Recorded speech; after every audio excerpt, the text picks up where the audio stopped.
Well, hello, guys. I am so excited to be here. Y'all know I always got some stuff that happens, some crazy stuff. So let me just tell y'all.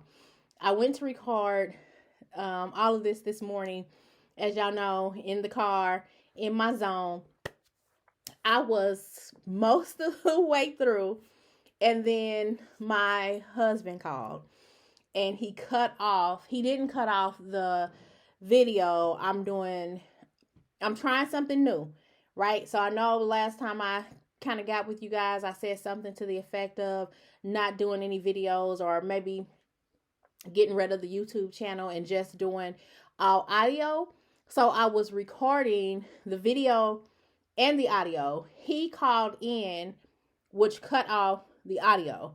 I could have still did the video, but I wanted the audio as well. So I just ended it, and I didn't feel like editing and putting the two pieces together. So I'm like, you know what?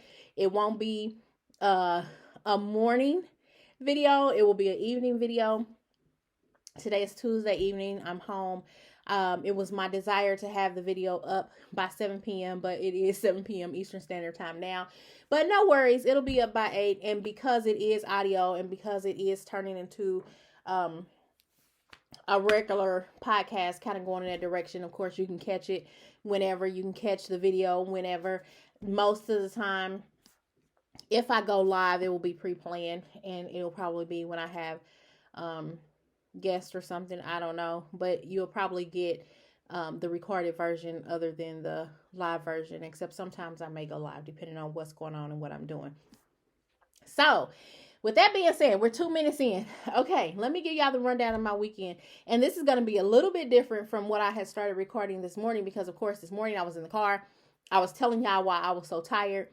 Well, excuse me, I'm still a little tired. I'm not as tired, but I am still recuperating from my weekend. So let me just tell y'all quickly about my weekend. So I had wedding rehearsal on Thursday evening. I had a wedding on Friday. I performed the wedding. I officiated the wedding on Friday evening. On Saturday morning, I was out all day looking for a dress for a wedding on Sunday. Saturday afternoon, I am on the leadership team of a newly formed group that is women in business, for women, by women, that has branches here in Indianapolis, one in Texas, one in Atlanta. Thus far, we are growing. And so part of our mission is to give back to the community as women in business.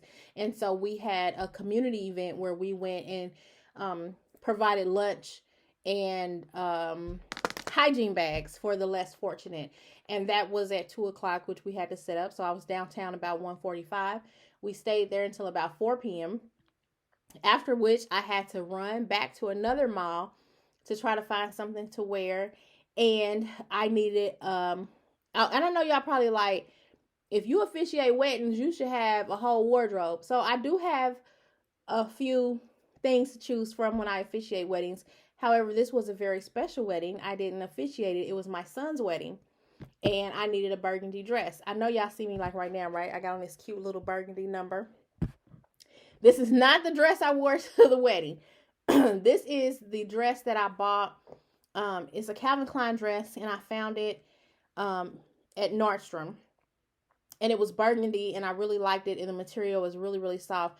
And I bought it as a backup. It really wasn't dressy enough for me to be the mother of the groom, but I'm like, if I don't find a dress, this is a backup. So I ended up in the 11th hour, I found a dress. I have posted a few pictures. I think, I know I posted one with my youngest daughter, but anyway, guys can see the other dress. The other dress I found was amazing. But so that was that, and I was extremely tired this morning trying to recuperate. And as you guys know, when I said last week, I am dealing with some health stuff going on, but I am pushing through. I got up, I went to the office today. But what I wanted to talk about today with you guys is it's titled Parent versus Child. And I don't tend to talk about celebrity gossip, celebrity news. So I knew about this story a long time ago when it first came out. I didn't speak on it because although, as any of you who know me know I love ratchet reality. I love celebrity gossip and just the news in general. I just love news. I'm a news buff. I'm not sure why I'm not an investigative journalist because I would be really good at it. Um, but this feud between Dr. Dre and his adult daughter, his 38-year-old adult daughter with 4 kids. And so, like I said, I haven't spoke about it. I didn't have any intentions on speaking about it. And to be honest with you, I'm really not going to speak about that specific situation today. I'm just using it as a point of reference because what I have found and what I know to be true, which is why this is called Parent versus Child, and we're talking about the relationships between parents and children, is because there are a lot of situations especially in this day and age, where children feel entitled. Our children feel like that we owe them something. Our children feel like they can just do whatever they want to do when they want to do it, and mom and dad and grandma and auntie and them is always gonna be there. And now that I'm thinking about this, and I'm actually kind of glad I didn't do it this morning because I'm not driving and I'm sitting here, I can actually concentrate and formulate my thoughts. And again, I said I watch the news all the time. I don't talk a lot about the stuff in the news, but I watch it. Regular news, politics, celebrity news. And Master P had a similar situation going on just with his family. Just family members thinking that they're entitled. And so I'm using the Dr. Dre and his daughter situation, like I said, as a point of reference, not necessarily to talk about that individual situation, because I don't know their individual situation. You guys don't know their individual situation. Hell, the people in it probably don't even really know what the heck is going on. But as a point of reference. And I use it as a point of reference because I have, many of you know, I have a 4-year-old. I cannot say, I will put this in the atmosphere that I am well on my way to being a multimillionaire. I have several streams of income. My husband has some stuff going on. We both work really, really hard.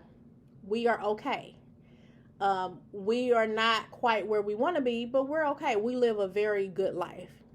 For me, I believe that my husband and I live a very good life. So part of that is, it's so amazing to me because, again, I have a 4-year-old. My 4-year-old wakes up every day.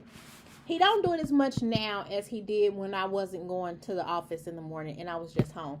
He would walk outside, or we get to our front porch. We have an enclosed porch, and he would say, I want to take Turbo Booster.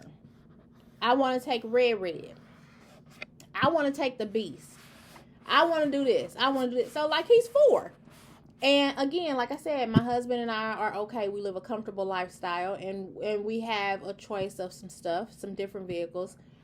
And my 4-year-old recognizes this, and he's like, I want to take this car. Nope, I want to drive that car.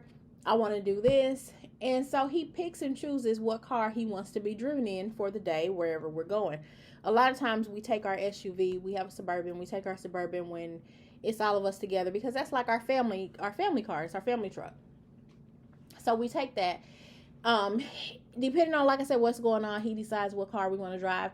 Sometimes I entertain him and I'm like, okay, we'll take the Turbo Booster, the Red, which is a Charger, because he likes to go fast. Sometimes I'm like, no, we taking the black car. Regardless, the point is, he's 4. And he knows what he wants, and he says and understands that, or he thinks, let me say it, he thinks, he doesn't understand, he thinks that these cars are his. And what I am trying to instill in him is, these aren't your cars. Like, you're broke. Like, these are mommies and daddies, and you're broke, and you're 4. And which brings me to a second point I want to make, and I'm going to go back. A lot of people over the last probably, I don't know, maybe the last year, people have coined the phrase and have used the phrase constantly, I'm with my broke best friend. I'm taking my broke best friend to lunch. I'm hanging out with my broke best friend. And they're referring to their daughters or their sons or their children, whomever, that are little people or teenagers that don't have no money, and they're basically just out spending their money. And I know it was a lot of back and forth with that, because some people were saying, you know, don't put that in the atmosphere, don't speak that into existence by calling them your broke bestie or your broke best friend. Let's not teach them that. Well, regardless of who feels what way about what, that's not the point I'm trying to make. The point is, people, in my opinion, use that term and say my broke best friend because they are thinking just what I just said. Children, the things that parents have are not yours. And I strongly feel this way, but as you guys know, this is our rules, our way. So what works in my house with me, my husband, and our children may not work for you, your house, and your children. We may feel totally different about it. We could be on two totally different ends of the spectrum. I'm on the end where, and my husband is on the end with me, and like the kids, this isn't your stuff. You're not entitled to it. My husband is not here, so I will speak only from my perspective and my feelings, because I don't want to say anything or imply that my husband feels a certain kind of way because he's not here to voice his own opinion. My opinion is, using Dr. Dre and his daughter as a reference point, and just to kind of touch on that, to me, it does not matter that her father is a billionaire. It's his money. It's not hers. He worked hard for it. He got up. He put in the blood, sweat, and tears for that money. That's his money.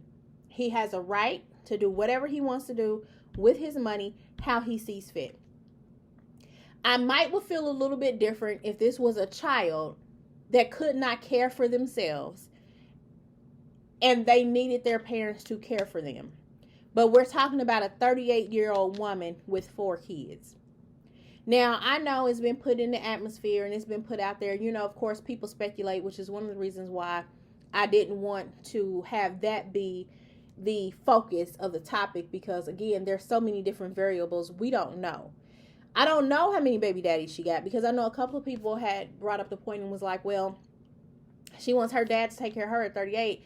She got 4 kids. Do they all have the same baby daddy? Is she taking them in court for child support? Are they supporting their kids? Like, if they're supporting their kids, you shouldn't be living out of your car. Whatever. My point is, she's 38. That's the bottom line. There's nothing else to be discussed. She's 38.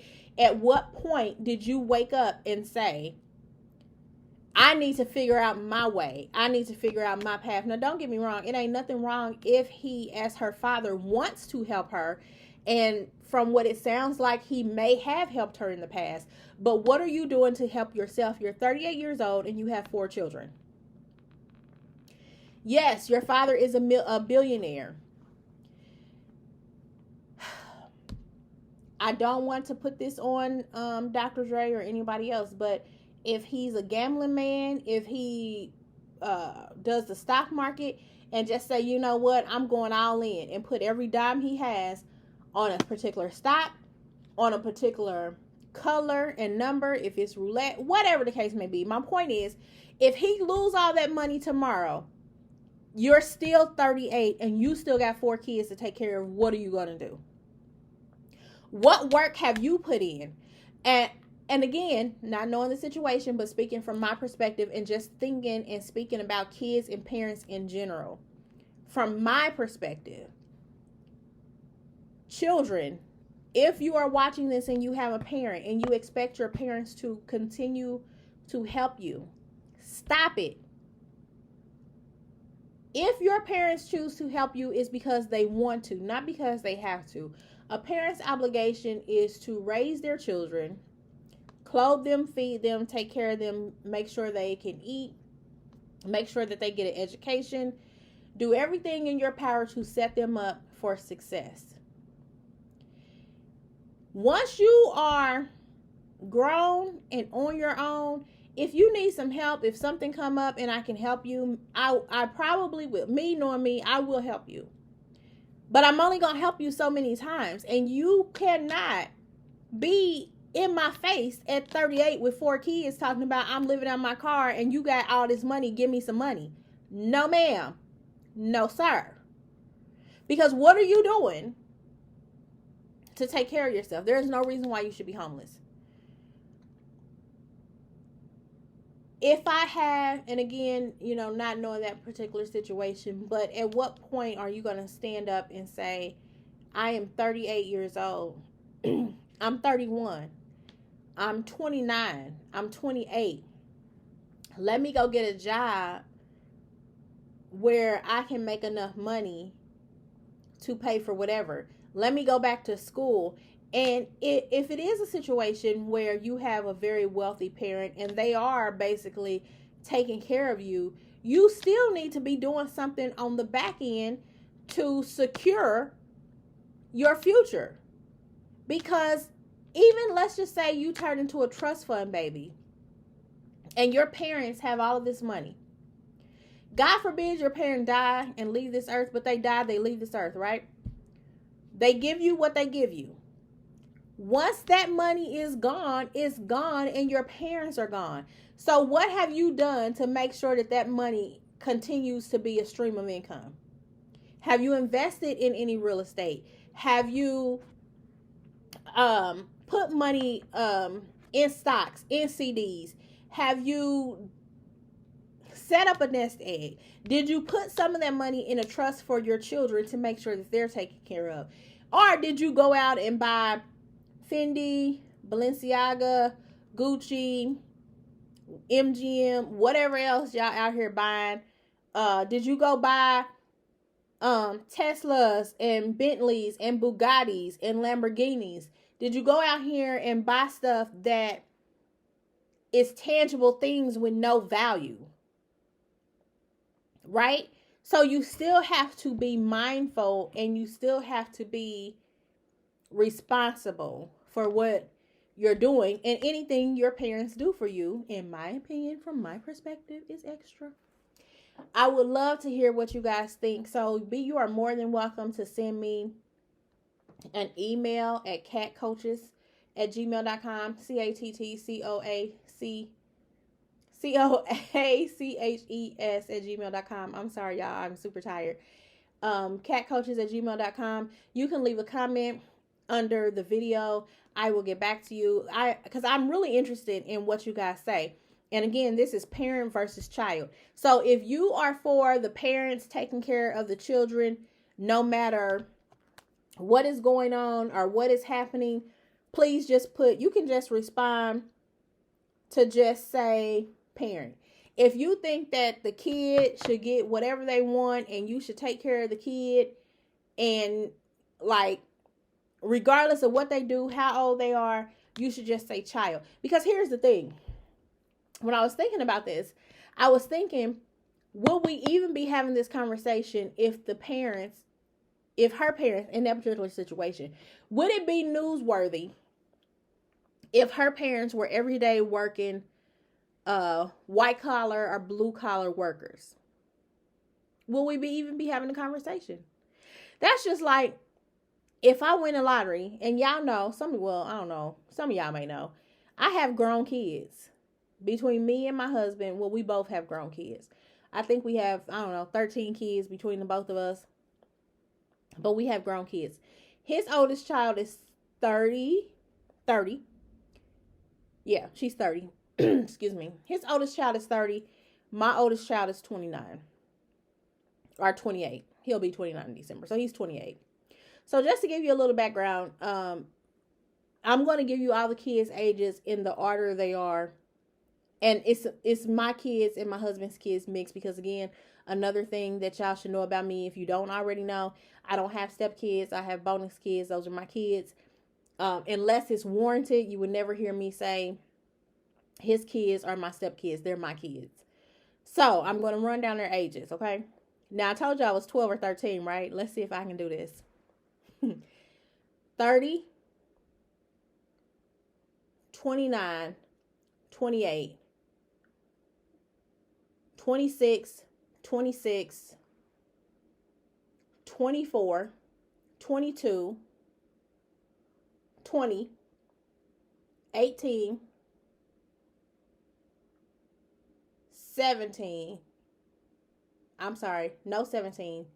The 20-year-old, the 20-year-old, and the 18-year-old. So we had 9. 9-year-old, 6-year-old, 4-year-old, and another 29-year-old. So I missed him at the top. That was 13. I did 10 and 3, 13. So that's just like saying, I can tell you all their names too, but I'm not. But I can tell you all their names. But I probably could have did the names better than I did the ages, but that's okay because I got through it and it's 13. That's just like saying if my husband and I go out here and play the lottery and we win $100 million. What is the lottery even at right now? I don't even know. But if we go out here, I'm looking it up, by the way, because maybe I'm having this conversation. Maybe we should go play the lottery. He's not here. I should tell him to pick some lottery tickets up. So anyway, that's just like saying if me and my husband won the lottery, and let's just say it's 100 million, it's actually 274 million. The estimated jackpot for the drawing tomorrow for Powerball is 274 million. So that's just like saying if can you, I don't know, there's a glare, you can't see it. Oh, there you go. Well, you still can't see it, but anyway, 274 million. So that's just like saying if my husband and I go out here and we play Powerball tomorrow and we hit and we can win 274 million. That means that our children are going to expect and have their hand out like, oh, mom and dad won 274 million. I need $1 million. I need $1 million. Well, first of all, we got 13 kids. So if we gave every kid $1 million, that's 13 million. We would be down to, well, first of all, half of it's going to go to taxes. So the 274 is cut in half to 132. And then the 132 million, 13 kids, 1 million apiece. That's down to, so we about down to about 119 million. But anyway, y'all get the point. My point is, if we win the lottery, that's our money. We don't have to give our kids none of it. And honestly, $100 million ain't a lot of money these days. By the time we go buy, well, okay. So I'm going to go buy a new estate. Did y'all hear me? I'm going to get an estate, not a home. I'm going to get an estate. There is a couple of cars that I want that I refuse to pay $60,000 for, but if I won 274 million, I would buy this $60,000 car. I would. But anyway, so y'all get my point. Like we are not, in my opinion, my perspective, we're not obligated to give our children any money. It's ours. Now, if we are just being out the goodness of our heart and we want to say, you know what, kids, we're going to give each of y'all $20,000. You can start a business, invest it, do whatever you want to do with it. We're giving y'all $20,000. That's nice. That's a gift. Say thank you. Be appreciative. Keep your job. Are we going to go out and buy all of our kids a house? No. Are we going to go out and buy all our kids a new car? No. Are we going to go out and, we're not doing that. It's our money. Again, we might be nice. I don't know. And then we have to look at, in my opinion, we have to look at the situation as a whole, right? Because don't get me wrong. I did say we had 13 kids between us, right? So 13 kids between us. Well, let's take out the smallest 3 because they're 4, 6, and 9. So the 4, 6, and 9-year-old are already out of the equation, right? Because they're still under our roof. They're still minors. We're going to take care of them. So they're given. I will also put money in a trust fund for them because they're 4, 6, and 9, and they are little people, and they still have yet to grow into who they're going to become. So I will put them up a trust fund. The 18-year-old, I don't know. She's 18. I don't know what we would do. She's 18. Maybe we would buy her a car. The 20-year-old, I'm not going to go through all their ages, but the point I'm trying to make with even saying something about their age is, we have to look at the situation as individual, because one of our kids may be very responsible and we can give them $1 million and they will put some up, they will invest it, they will spend it wisely, they wouldn't blow it, they will start a business. And then we have some kids that are careless and reckless, and if we give them $100, they gonna screw it up.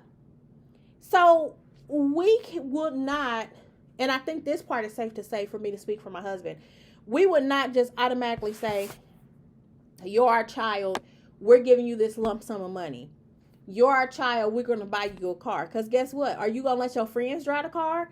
Are you going to, let your girlfriend or your boyfriend drive the car and tear it up and wreck it, and then you're going to be looking for another car? Like, you're not responsible enough. So we're not going to do those things. What we might do is say, you know what? You might be a little down. How about this? We'll go get an apartment and we'll pay your rent for 2 years. So you got 2 years where you got a roof over your head. In that 2 years' time, you need to get a job. You need to secure a job. You need to secure some type of income, sell paparazzi. I don't know, but you got to figure it out. But guess what? At the end of them 2 years, you can't just be lollygagging and playing around and then come talking about, oh, my lease is up next month. Can you pay my rent for another year? No, what you been doing?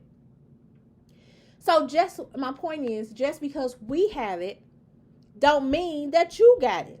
And I titled this Parent versus Child because this is what a lot of kids think nowadays. A lot of kids feel like, shoot, my parents got money. If I get in trouble, they gonna bail me out. If I can go out here and party, and whatever money I do make, I can spend it, party, do what I want to do, and then I'll just get money for my bills from my parents. No, it doesn't work that way. I hope, it is my hope and my desire that children in this generation stop feeling so entitled. Stop feeling that it is your parents' responsibility to take care of you until the ends of time when you are in your late 20s, 30s, 40s. Right? It's not your parents' responsibility. I was talking to, actually on Friday at the wedding, there was a DJ at the wedding, and we were talking about kids and how kids feel entitled. And we were talking about kicking the kids out of the house because I think he made a comment to the effects of, when my baby turned 18, I'm preparing him now, he's out. Well, my response was, now, wait a minute. Because especially as colored people, as black people, and I said colored people, please don't nobody take offense to it. Please don't boycott me because I said colored people. But people of color has a tendency, and this is from my own personal research, it's a combination of research, having friends of other races, having just being around a bunch of different ethnicities and cultures. What I have noticed and learned is people of color, black people mostly, will say all the time, I can't wait till you turn 18. I can't wait till you turn 18. You getting out the house. I'm done raising you at 18. Whereas my white counterparts and my white friends and my Indian friends and my Korean friends and my Hispanic friends, their kids, the plan is never for the kids to leave the house at 18. The plan is leave the house around 26 or until you get married, whatever comes first, right? So you 17, 18, you're a senior in high school, you graduate. They don't kick their kids out. They send their kids to college. And even if they don't go to college, what do you want to do? Are you doing a trade? Are you taking a semester off and then we're going to figure it out? But they continue to allow their children to stay with them, and they cultivate them. They make sure that when they do push them out the nest or they jump out the nest, that they're financially stable and they're ready. Most of my colleagues' kids leave the house with a lump sum of money in a savings account, a car that is either paid off or the payments are so low. They add them to their credit cards at 15, 16, 17. So they have a pretty decent credit score. They go off to college, and a lot of times they come back home and they might stay a year or two, with the parents. And like I said, either they meet somebody and get married, or some of them are just independent and they're ready to move. But they move when they're ready to move. Now, that part is okay, because I feel like you're still teaching your child. The child is still learning. The child is still in school. And, we're going to do this the right way. Now, the exception to that is, because don't get me wrong, I do believe that as Black people, we do kick our kids out of the house too soon. I do also understand, though, if your child is not doing anything, if they're not going to school, if they're not working, if they're not trying to be a better person, if they're not trying to do better, and they're not following your rules, and they're being disrespectful to yourself, to both parents, to the home in general, then yes, we got to come up with another plan, and that plan may be, it's time for you to get out of my house.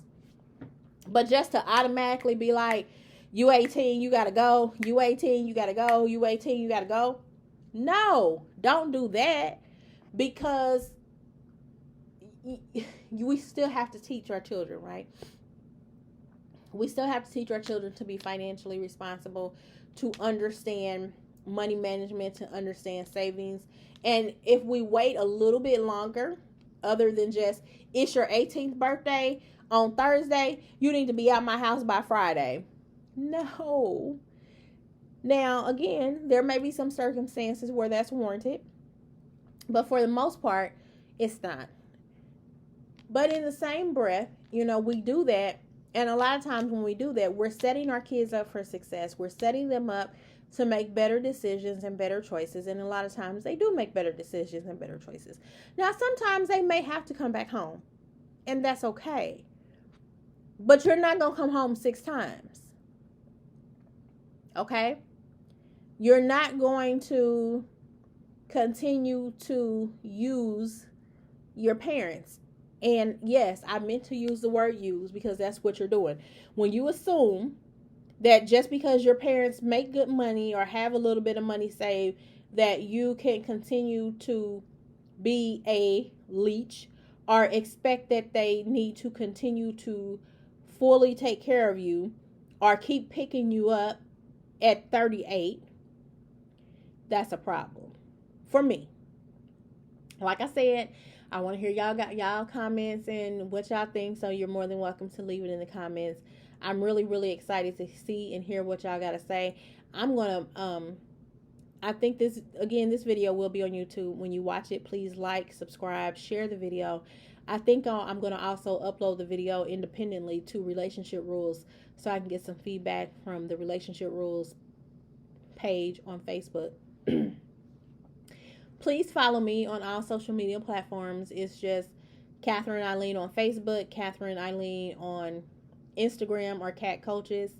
I do have a website. It's up, but I'm not really happy with it, so I'll probably redo it. As I had said last week, there are some things that are changing. I'm in transition, trying to figure out this thing called life. Well, let me say this. Let me backtrack. I'm not trying to figure out this thing called life. I have this thing called life figured out. It's just a matter of deciding which way I want to go with my platform. If I want to continue to build the YouTube channel, which I just recently started, or if I want to be strictly an audio podcast. So I'm still debating that. Right now, like I told you guys when I first got on, I'm trying something new. So I am recording the video while I am recording the audio to be uploaded to the audio podcast. Depending on how that works out, I may do both. And y'all, let me tell y'all something. When I was sitting in my office today, I decided to write down all the subscriptions that I have to all kinds of stuff. Y'all would probably be like, fall out your chair if I told y'all how much money I was spending a month for things and platforms that I do not use. I use them sporadically. I think, you know what though? I feel like I'd rather pay for it, and if I don't use it, that's okay, because when I need to use it, I'll have it and it's there. So everybody knows, and I'm not on Zoom right now, but everybody knows that with Zoom, well, I don't know if everybody knows. So let me tell you, with Zoom, if you sign up for a free account, you get up to 1 hour. Well, really 44 minutes. You get 44 minutes for a meeting, a video meeting, 44 minutes. You get to have 3 people on. Excuse me. And I don't know how many like videos you can do, but it's limited, okay? It's limited. I have real Zoom. Well, I shouldn't say real Zoom. I have the professional Zoom that I pay for it monthly. So I can make my meetings as long as I want. I can make them, I can have 12 meetings a day and they're 2 hours a piece, right? Okay, yeah, 12, that's 24 hours. I can have one meeting that's 6 hours. I can do some trainings and group coaching on my Zoom, and I don't have to worry about it cutting off because I pay for it. I pay a monthly subscription for my Zoom. I have StreamYard. I pay for it. And don't get me wrong, a lot of these programs do have the free program, and I'm not talking about the trial. I'm talking about after the trial, they do have free options. But with the free options, they're very limited on what you can do. They may have their own tags and name scrolling. It's just, to me, I guess that's okay. But I have the ability to pay for the pros and the upgraded services, so that's what I do. So I'm paying for Zoom. I'm paying for StreamYard. I pay for my automation system that I use, which I'll tell you is not a secret. I use 17 Hats. I'm paying for that, which it sends out all of my contracts, agreements, invoices, emails, reminder emails. It's an automation system, basically. I pay for that. I have 3 websites that I'm currently paying for. I have the website, my original website. Okay, and this is a little known fact about me, you guys, that you may not know. My name before a year and a half ago was Catherine Webster Serrano, and I went by Cat Serrano. And everything that I have done thus far is under Cat Serrano. So all of my books that I've published are under Cat Serrano. A lot of my coaching, when I first started doing coaching, and let me tell y'all something. I started doing virtual coaching before it was a thing. And I have the paperwork to prove it. I have the person, because at this time, I set up, or I paid somebody to set that up for me. So I have receipts. So before virtual coaching or this online counseling therapy, whatever, before it was really a thing, I was doing it. It was something, Cat Serrano e-counseling, right? E-counseling. So, but anyway, so I said all that to say, everything that I have done was under a previous name. And so when I got divorced and got remarried, I had to decide, do I keep Cat Serrano? Because actually for a while I was going to keep it. But then when I got remarried, my husband was like, well, you're changing your last name. You know that, right? You're not keeping your previous married name. He wasn't really picky about me continuing to work under Cat Serrano, but I didn't want to. So, my original website was www.catserrano.com, and then of course I changed my name, and then I went through this whole branding thing, and I hired somebody to kind of like look over everything, and I'm like, do I keep it as this? Do I make it this? And I was very confused. So I changed it to Cat Miles, right? So it was www.catmiles.com. I'm not thrilled with that. So I'm like, okay. So, and I think the hosting site that the website was on, like when it switched and everything was changing, I didn't like it. So to just start from a clean slate, I bought another website. So that was 2. Then I have this thing that you all know. I do a lot of different things. I wear many hats. And I was like, I talked to my coach about it, my business coach, and I'm like, I have this name and this name and this venture and that venture. I don't want all these websites. How can we condense it without me looking crazy if somebody goes to my website and see all these different things? So we went through that. Needless to say, I started another website. So I do have another website, and I don't like it. I don't like it. And I pay to host it. I pay for the host company for it to be live. I paid somebody to do it. And I didn't search none of these groups and say who can do this website for cheap, who can do it for, whatever. I paid the going rate that the person gave me, and it wasn't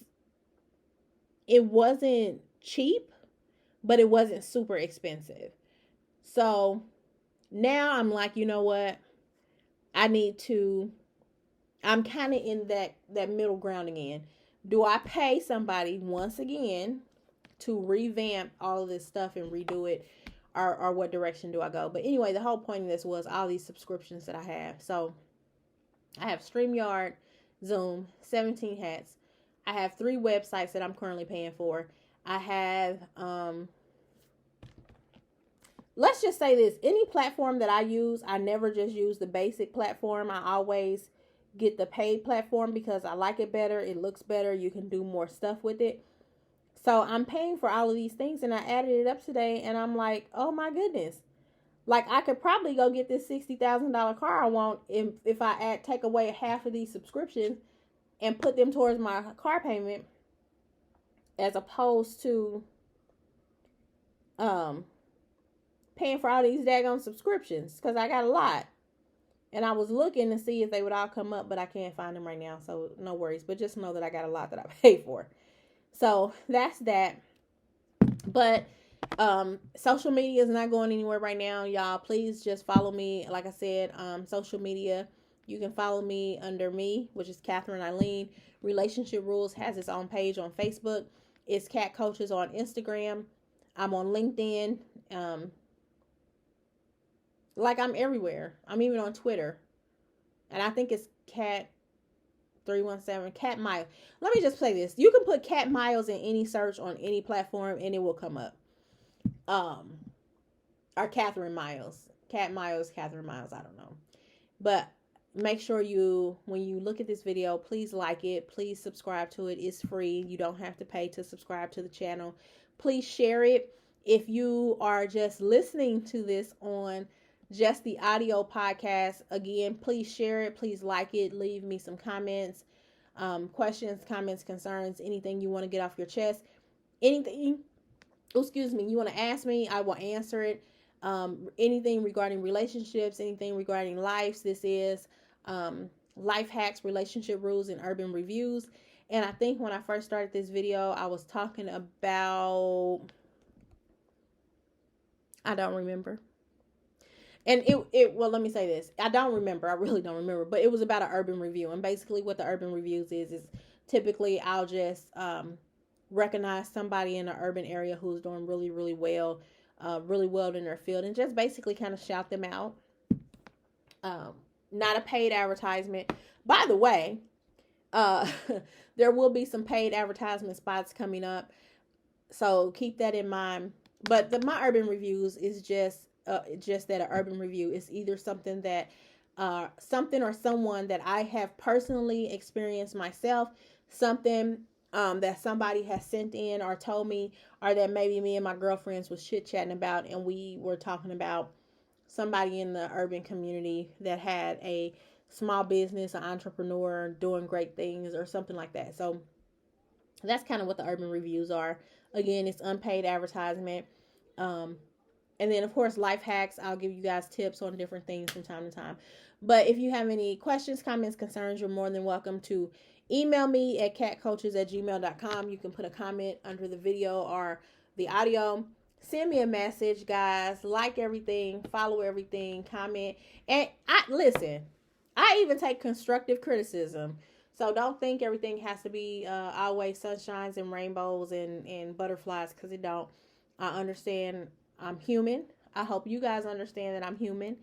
I make human mistakes. I make human errors. I try to correct them when I am aware of them.